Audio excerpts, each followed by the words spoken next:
This is one of many border crossings between Lebanon and Syria. It's been completely destroyed in Israeli airstrikes at dawn. It's not the first time this border crossing has been hit, and it's not the first time border crossings have been hit. In recent weeks, Israel has stepped up its military campaign against Iran and its regional allies in Syria as well as in Lebanon, targeting Hezbollah in an intense bombing campaign before a ceasefire has been reached.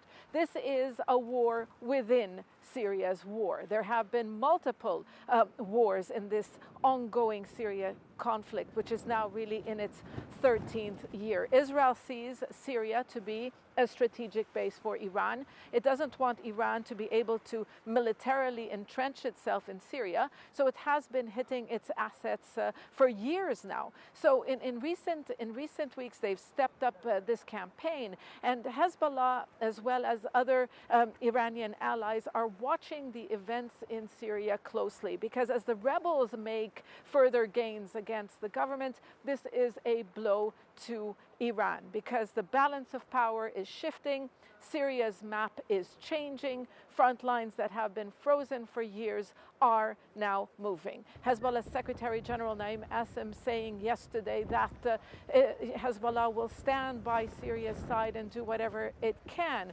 But the reality is Hezbollah has been weakened. It lost hundreds, if not a few thousand fighters in the past few weeks. It's lost its top leadership. So the question really, with these rapid rebel gains, how much can Hezbollah help the regime to reverse these gains? Back in 2015, when the regime was at its most vulnerable point, the Russian military stepped in to save Bashar al-Assad's government. But this time around, we are hearing the Russian government call on its nationals to leave Syria, and we haven't seen much help coming from the Russian military. So the question now is, can Bashar al-Assad's rule be saved? How much can Iran and its allies do to reverse the rebel gains?